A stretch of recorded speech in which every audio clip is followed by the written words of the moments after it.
TSC Tuition, and today I'll be talking about how to ensure good flow between your sentences. A really common essay writing problem for students is that their writing doesn't seem to flow very well. It sounds a bit clunky or awkward, and often students just hear from their teacher that the expression needs to improve or the phrasing needs to improve. But what does that mean exactly, and how can you fix it? This is often a problem of flow between the sentences or a problem of connection between the sentences. The analogy that I like to use is that of Lego. Here I've got a couple of blocks. They're not Lego, they're Duplo for my baby. She doesn't have that kind of fine motor skills just yet. But suppose this is my first sentence and this is my second sentence. If I just put them next to each other, there's nothing that really ties them together, and the result is that the sentences are disjointed and the ideas don't really flow well together, which means that your reader or your teacher or your examiner cannot fully understand your interpretation of the text. What we need to do is to find a point from your first sentence that the second sentence can latch onto.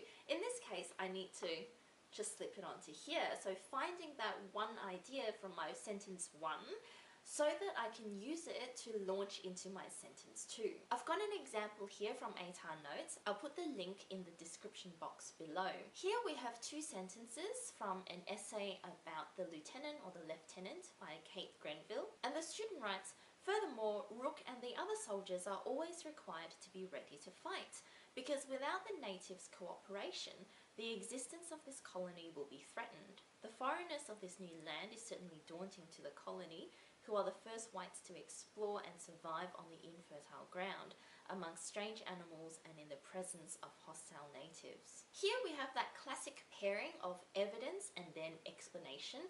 So the evidence is great. We have great quotes. We have a little bit of context about what these quotes are about.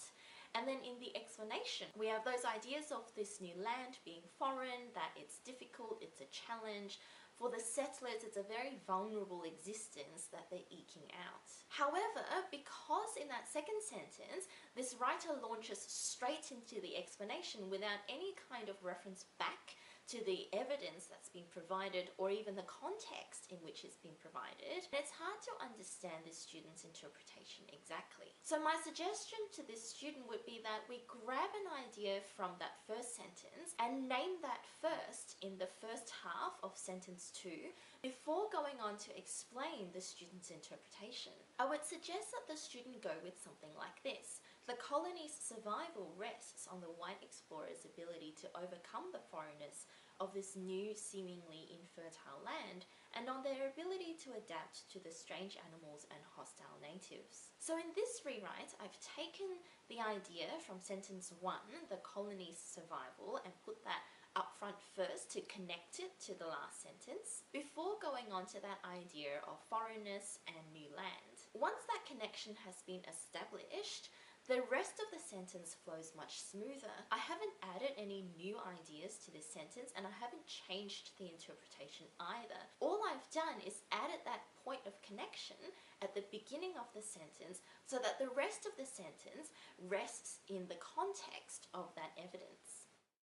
So I hope that was helpful. If you'd like to see more content like this, make sure you subscribe to our social media.